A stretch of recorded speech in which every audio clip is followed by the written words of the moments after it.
Just for those who are just joining or maybe have to hop off later on into the webinar, we are recording this session. So you can have this to access for later on if you need to follow up on any of the material today. All right, so we can go ahead and officially get started. Good evening, everyone, and welcome. My name is Anya Autry. I'm the Assistant Director of Admissions here at Drexel University Kline School of Law. I've actually had the pleasure of meeting many of you, whether it was through Zoom or phone conversations or during any campus visits. So we're just delighted to have you all here and are eagerly anticipating your arrival in just a few weeks. So additionally, joining me are my team members in the admissions office, Ina Halili and Jacqueline Marsh. I will let both of you introduce yourselves.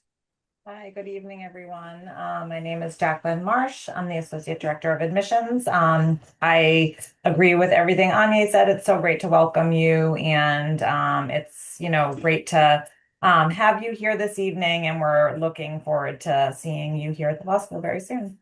Hi, everyone. My name is Ina Halili, and I'm the Assistant Dean of Development Management. I echo exactly what Jacqueline and Anya said. We're super excited to have you here tonight and excited to welcome you to the campus in just a couple of weeks. Tonight will be a big hub of information, so I hope we're able to help answer some of your questions. Awesome. All right, thank you both so much.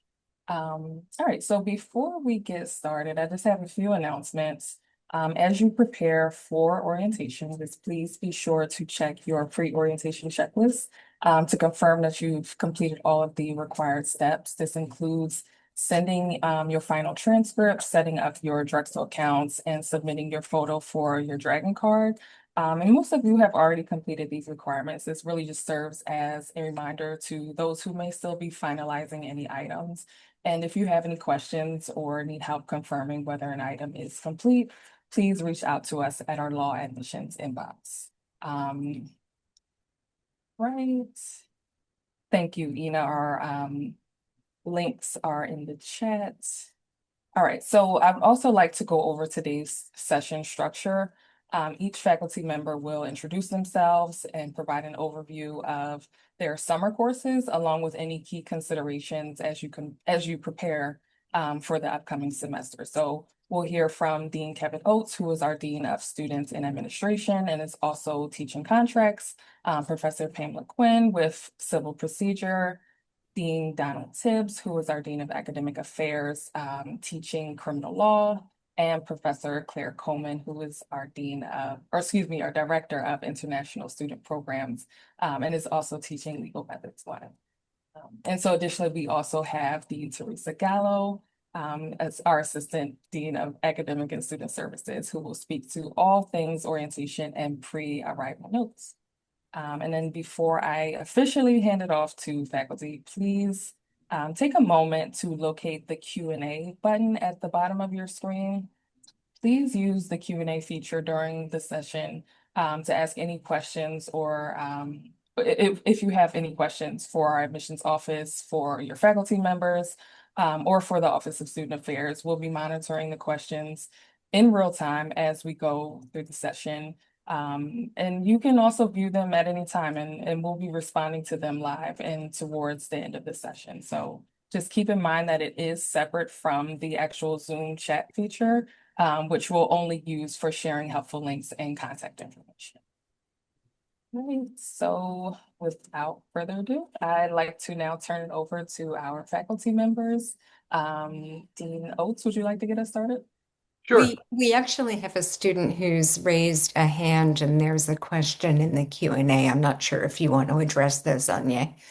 Okay, thank you for letting me know. We're actually going to save all questions, live questions towards the end of the session. And if you have any questions, we'll be answering them inside of the Q&A box during the session. So we can address that live at the end, but thank you. Yeah, hi. My name is Kevin Oates. As Anya said, I'm the Dean of Students, Dean of Administration, and Professor of Law. And for you guys' purposes, I'm your contracts teacher this summer. So really excited about contracts. I love contracts. Love teaching this summer. Been doing it for a number of years. Excited to meet you all. I think the instruction was some level of tell them stuff they might need to know. Um, I will give you an ungraded midterm, emphasis on the ungraded, and I will also give you a final. But both of those will be closed books. So if you want to get a ebook, electronic version of the textbook, that's fine with me because you're not going to be able to use either in my midterm or the final exam. So whether you want a hard copy or electronic book, that's fine. Um, but other than that, not sure there's do the reading, come to class prepared, all the normal law school professor stuff. We're gonna have fun. I'm gonna have fun. Hopefully you'll join me. Let's put it that way. All right, thank you. Professor Quinn, if you would like to start. Sure.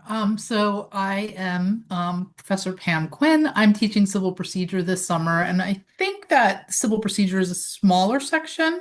I've taught in the summer a few times. I really like it, especially with the small group.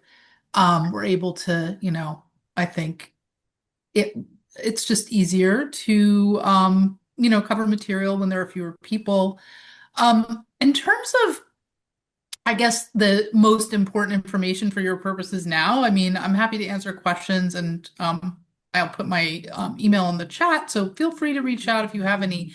But the main thing just to be aware of, similar to what Dinos was saying, is that for the final exam in my class, you will only be able to bring in a book that is a soft cover book called the Federal Rules of Civil Procedure.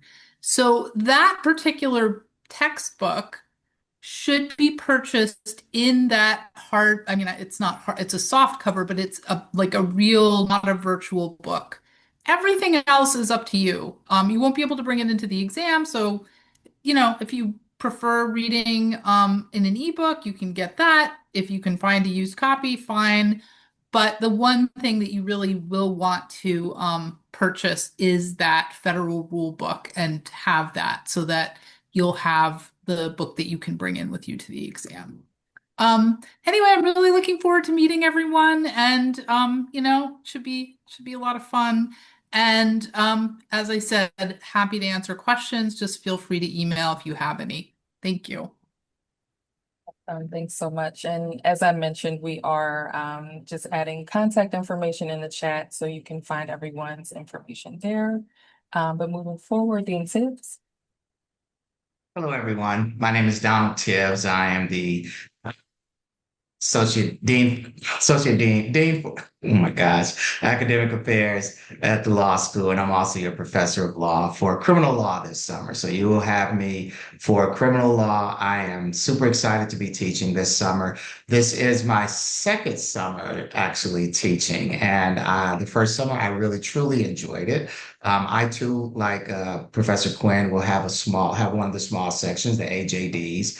You will be with me this summer. And what we will do in criminal law is we will substantively learn material every single week. But then one of the things that I do with my criminal law class is we have a heavy practical component to it. That means that we will not only be learning the substantive law, but you will actually be practicing law as well, in a sense that you will be trying cases, the criminal cases that we read for our classes where we learn the substantive material for them. You will then have an opportunity to try those cases in a small, similar, not as full as trying a full case, but in a way in which you will have an opportunity to argue the merits of a case and learn basically how to make a decision regarding criminal trials going forward. So it is heavy experiential. You will be broken into prosecutors and defense attorneys. I think that you will actually really, truly enjoy it. I've been doing this now for, I would say something like maybe roughly 10 years teaching this way, maybe longer than that. And it has a great deal of success.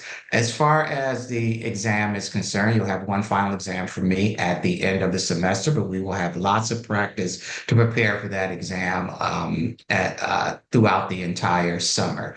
The only thing you will need to do is come to class prepared, read the cases, engage in the lecture. I'll also share some of my notes with you as far as the lecture is concerned. So it will be a very fun, it'll be very active, it'll be highly engaging, but I really truly think you will enjoy criminal law. You will learn how to think and sound like a criminal lawyer, and you will also learn the substantive material as well. Great, that all sounds very great. Thank you so much. Now, Professor Coleman. Hi, everybody. I am Claire Coleman. I am a professor of law, also, like my colleagues on the call, and I also run the inbound um, study abroad program. So if you're interested in going international, doing a semester abroad or a spring break trip abroad, see me and I'll connect you with the right people. I have been teaching legal methods for many years. I love it. I love writing. I love writing and analysis, and that's what we do in legal methods. I've been teaching it a long time, but this is my first time teaching it over the summer, so I am super excited. I believe, and Dean Tibbs will correct me, I am teaching the 3 year students, so I have the larger class of legal methods students. We have an exam at the end, but that's a small part of your grade. Most of your grade is based on writing assignments. We do the first assignment ungraded so you can practice. Then we do a draft of the second assignment, which is graded, and then a final version of a legal memo for the bulk of your grade. And I welcome you guys emailing me, ask me questions. My textbooks are not available in ebook form, but there should be a lot of used copies floating around, and I'm fine if you get used copies. But email me if you have questions, and I'll see you May 11th. Wonderful. Thank you so much. All right, Dean Gallo. Gonna try to log in real quick. Hello, everyone. I am Teresa Gallo. I am the Assistant Dean of Academic and Student Services, which is just a very long way of saying that I handle all this fun registrar stuff like course scheduling and exams and grading, but also orientation and getting you onboarded a little bit other than what admissions does. So that's mainly what I'm going to talk about today. So hopefully folks are familiar at this point with the admitted student portal. And Anya mentioned the checklist earlier, so sort of on the same page here, orientation checklists, and we're going to this 2-year JD and 3-year summer start. And there's 2 schedules that I want you to be aware of other than this checklist, which you should be paying attention to. But the first is the orientation schedule, because that's going to be where we start. That is the week of May 11th. So the first week of classes is merged into orientation. So your first week of classes meets on a different schedule than what you see in your schedule in Drexel 1 or the other PDF that we'll show you in a second. So just in case you're confused, if you see that it looks like we're meeting at one time, but we're meeting at a different time, you want to follow this schedule for the week of May 11th, because we're trying to front load some orientation sessions for you. So we want you to arrive somewhere between 9 and 9:30 on May 11th to get checked in, get a folder of materials, and then we will go on with the sessions. I won't go through all of this, but you can see kind of the breakdown here. There is some pre-reading for the first day that you'll see Lynn versus Sermon that Professor Coleman is going to walk you through how to read a case, how to brief a case. So we need a case as an example, and that is that case. So you want to read that before Monday, May 11th. But other than that, it's going to be your first assignments for these classes, and I'll show you how to find that in a second. The only other thing here that you really need to think about is Friday. Other than the classes, we do have complimentary headshots that our Career Services Office has sponsored. So you can sign up for those at the link here. There's also a separate link on the checklist, I believe. And we do those on Friday because you will already be in professional attire, because at the end of that day, we are headed to City Hall to do a professionalism oath in front of the President Judge, Wright Padilla. And so you do want to make sure that you are dressed in courtroom attire that day. And that's, suits, dresses and jackets, that kind of thing. So just what you would show up to court for. I think that we may have some examples, maybe Career Services has some examples, but courtroom attire. So that is what to be aware of for orientation mainly. And then there's this other schedule that is linked here, the summer schedule. And that, let me get under here. So it starts off with this letter just kind of explaining what everything is. So civil procedure and criminal law are courses that only our accelerated students are taking. And then contracts and legal methods are courses that everyone is taking. Professional fundamentals and so professional fundamentals is a required series. There's going to be 4 sessions during the summer that only the accelerated JDs will have to attend, and it's on those dates there. Summer start students will not be attending that during the summer. They will attend in the fall. And that's just a series to kind of get you ready to figure out, how do you talk to clients? How do you write your resume? How do you write cover letters? How do you think about interviewing, stuff like that? That is a required series.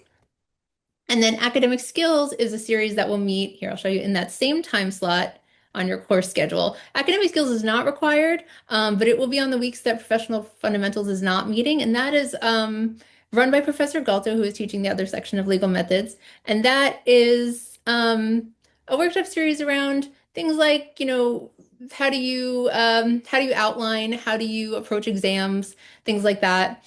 So that is the sort of additional stuff besides the classes on your schedule, other than these blocks that are called Dean Scholars. So Dean Scholars are students who typically have taken the class with the professor, have done well, and have been chosen to sort of act as supplementary help for those classes. There are different ways that professors use their Dean Scholars. I don't know if the faculty members here want to mention anything about how they're using their Dean Scholars. Maybe I Dina. can talk about that. I have a dean scholar who is wonderful. She will be available to talk to you about the very formalistic citation method we use in legal writing, which is called blue booking. It's very different from MLA and APA and everything else you've learned. She will be focused on teaching you that. And she will also be doing the grading of your blue booking on the first 2 assignments that you do in my class. And I use my Dean Scholars pretty rigorously. They will actually help you prepare for your cases. They will also run review sessions for you for the material, and they'll also help you with any questions that you might have about how to prepare for a TIBS exam. Um, yeah, I'm not pretty similar to Dean Tibbs. My Dean Scholars will provide, basically supplemental instruction going over a lot of the material we do in class. And I think about a Dean Scholar session as a safe place to ask us what you might consider to be a stupid question. Not that there are any. You can always ask me what you think is stupid questions, but you can also ask them. They both took my this class with me last summer, and as indicated, did well. So they're a good resource. So yeah, my Dean Scholars, I have 2 of them who took the class last fall, did well, and they're basically going to do some application uh types of things. So throughout the semester, they'll sort of start where you are and work on things like understanding kind of how to put together some of the cases at the beginning, and then later go through some practice problems or some practice exams of mine and help you sort of apply all of the building blocks that we'll be doing in class. And then I think they're great just as a resource because they will really understand where you are because they were just there also and they succeeded. And so, I recommend that you, really get to know them because they're all wonderful. Thank you. So those Dean Scholar sessions are not required. Again, they are optional. The only thing that is required is the weeks that Professional Fundamentals is meeting, and those are just those 4 dates for the accelerated students. In the other thing here is programming. So we only have 1 required program during the summer, but the rest of them will most likely be optional. But just be aware that this time frame may be used in certain weeks. So I'm going to go back to the checklist, and because I had seen a question in the Q&A about like getting, materials ahead of materials for your classes. So the way that you find your books is when you go to view your schedule on Drexel One, which is what I was trying to frantically log into before we started. But if you go on there, you'll go to the academics tab, and underneath, in the registration section, there will be a link that says buy course materials. And that will take you directly to the bookstore listing for your specific courses that you are registered for. And our bookstore that we use is eCampus. So if you don't, if for whatever reason you don't see all the courses there, or you're looking for something that's in a course that you're not registered for, it's drexel.ecampus.com. We do not have a physical bookstore on the campus, so everything is mailed. So you do want to order those as soon as you can, just because there may be delays in the mailing. So I would attend to that as soon as you can. Unless it was in the last few days, I think everyone is registered, but we can double check on that. So hopefully you should all have that link to your books. And then we centrally collect the first week assignments for our classes. And the first week assignments are the assignments that you should have ready before that class comes. So everyone with an active Drexel account should be able to log in and access this link. If you have trouble with it, let me know. But that'll come up here. And then you'll see that denotes first reading is the first 30 pages of the casebook. So you'll want to prepare that before the first class. And again, the first class is here during orientation on May 12th. So it's before May 12th that you want to prepare that. And then the rest of them are here, or they're coming. They will be updated up to the start of the term. So that is the materials to prepare beforehand, along with the rest of the checklist.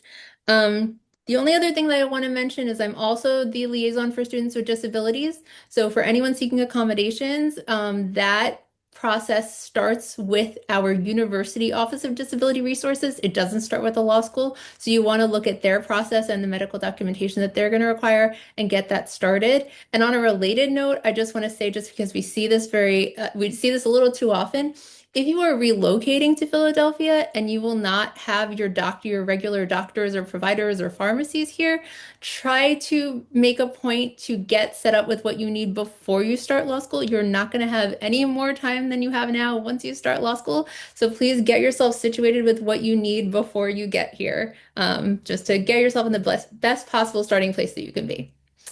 And that is it for me. And then I guess there's questions later. Awesome. That was very, very helpful information, Dean Gallo. Thank you so much. And thank you to our professors for all of the insights.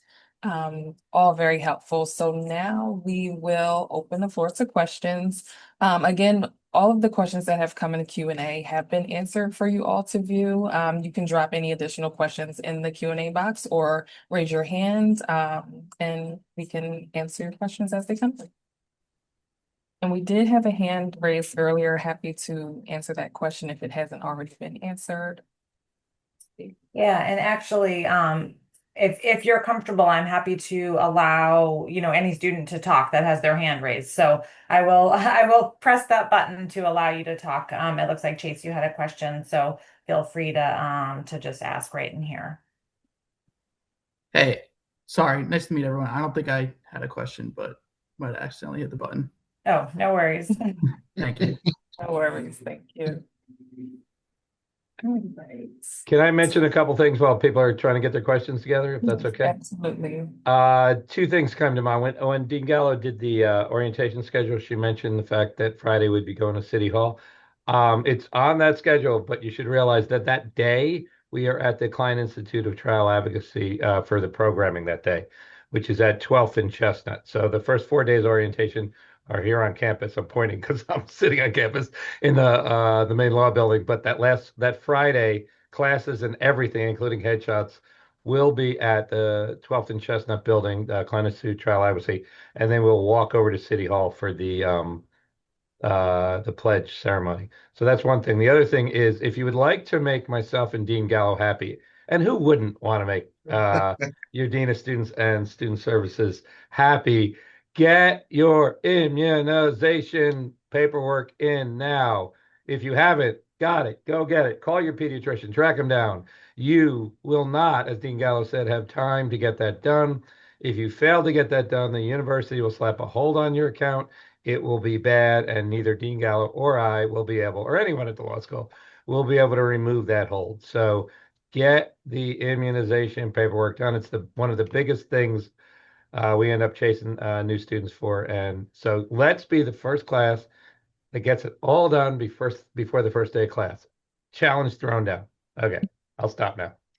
Now that is very important. Thank you for adding that. Um, all right. We haven't had any new questions come in, so we can just take a look at the questions that have already come in for those who may not have been able to see them. One question that we did get was, where do we find the materials that we need for classes before they start? And we've answered that all books and first week assignments have been posted in the admitted student portal checklist. So that's a really great resource for you all right now. It has a lot of information and just items that you can check out before we get started. And so you can find all of the materials that you'll need there. Additionally, we have, let's see, are schedules changeable for times and day, or are they set? And so to clarify, the schedule for your first semester is already set. It's pre-made. You can view the summer schedule on the admitted student portal, as Dean Gallo showed us in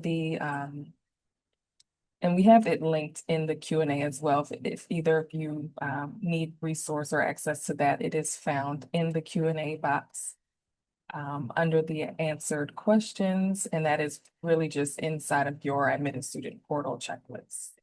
I also just want to mention, so for the accelerated JDs, your fall schedule is also set. You're not registered for it yet, but you take a set slate of classes, and we do already have the fall schedule up on on our intranet, but also on the university's page that is visible, that you can sign into the web term master schedule. And then for the 3-year summer starts, your spring schedule is also set for you. And again, not registered yet, but you can see the times. You won't know what section you're in yet, but they are roughly around the same time, each of the sections. So that's up. I can grab the link. Do my colleagues see any other questions that may have been relevant to today's conversation?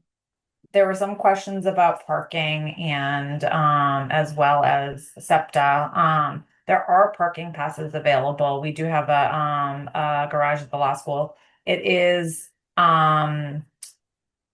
can be tricky to get a spot in the garage. So I'll send out information later this week with some of those resources for SEPTA and for parking. There is also a SEPTA discount for students, and I believe it's 15%. And you can purchase that through online through Drexel's website. But as I said, I'll kind of send that information out later this week in an email. Perfect. Thank you so much. And a lot of the questions that have come in through really go back to the admitted student portal. So if you all just want to check back there, a lot of the questions that you might have may be answered through there. Again, just the checklist and a lot of the resources that are provided as well. So just spend some time there. Again, we did have a question. Will the recording of this webinar be sent to us and able to refer back to? Yes, it will. It will be sent out later this week. Someone also asked if the summer students will be participating in orientation with the fall students. And you won't redo orientation with the fall students. They start a week before classes start back up again. So while you have a little bit of a break, they will start their orientation, but then you'll be starting classes with them as soon as the fall semester commences. But on that, they are actually the summer folks, whoever want to, can come to this. Well, I mean, if you wanted to sit back through my stupid, not stupid, my orientation presentations again, you can. You probably really won't want to. But there are social events both in the summer for the summer students, and there's a couple social events during orientation week for the fall students. If the summer students want to attend those social events and start meeting some of their fall classmates, that's fine as well. And so when we publish the fall orientation schedule, those are open to summer students as well, the social events.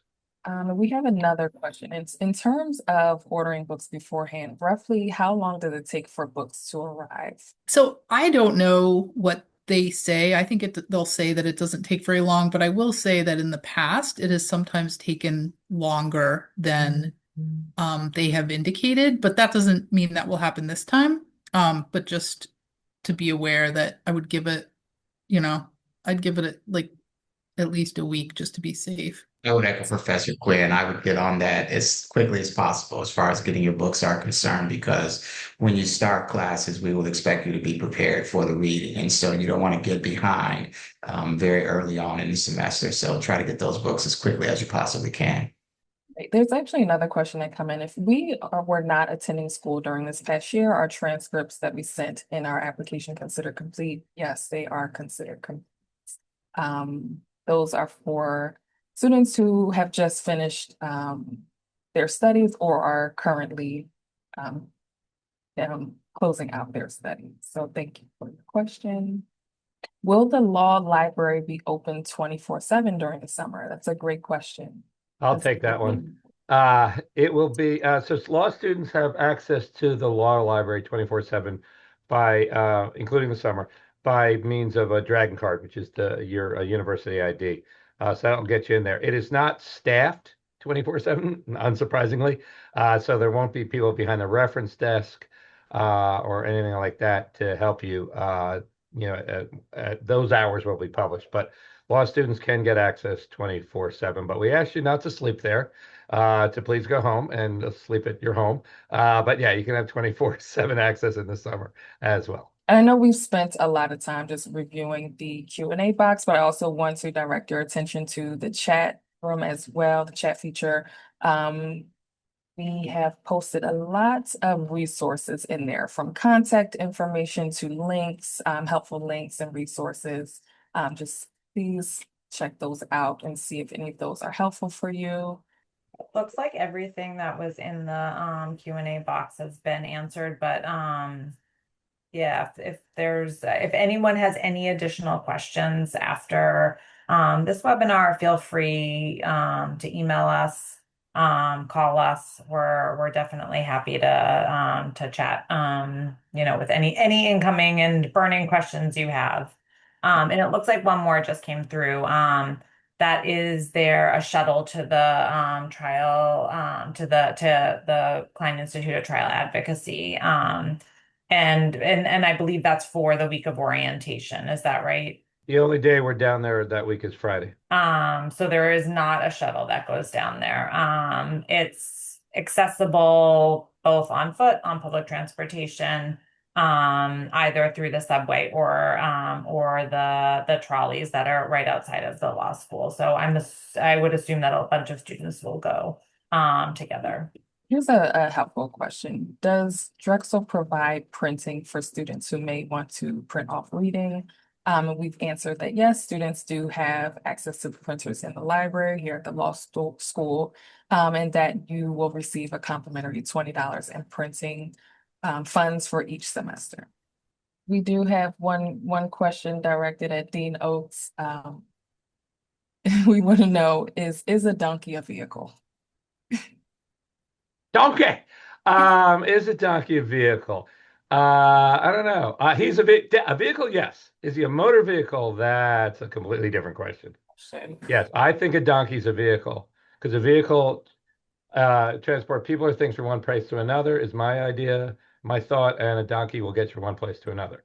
Now, whether a donkey is a motor vehicle, most people say no, and my response is always think about horsepower. Great answer. For the uninitiated, I did a mock class at the Accepted Students Day that revolved around what's a motor vehicle? And I had donkey. I had a little toy donkey, and the question is, was he a motor vehicle? And other interesting probing questions. Well, the probing question you can start to think about in preparation for your first day of orientation is, when do you have to give back an engagement ring? That was on my bar exam, by the way. No kidding. Literally a bar exam question I got. And I knew it. I knew the answer. I think the proper answer to the question about is the donkey a vehicle is the old typical law school answer. Guess it depends. So get ready for that answer a lot, students. It depends. Do you want it to be a motor vehicle? That's right. Yeah, what does your client want it to be? Oh, okay. Thank you, Violet. She said that was the best lecture she's went to. Thank you. You're easily impressed. Thank you. Thank you. Um, During the application cycle, I was introduced to the term movement law as a perspective approach to public interest law. Are there any faculty members here familiar with the approach? Are there any electives I should be eyeing to learn more about this approach?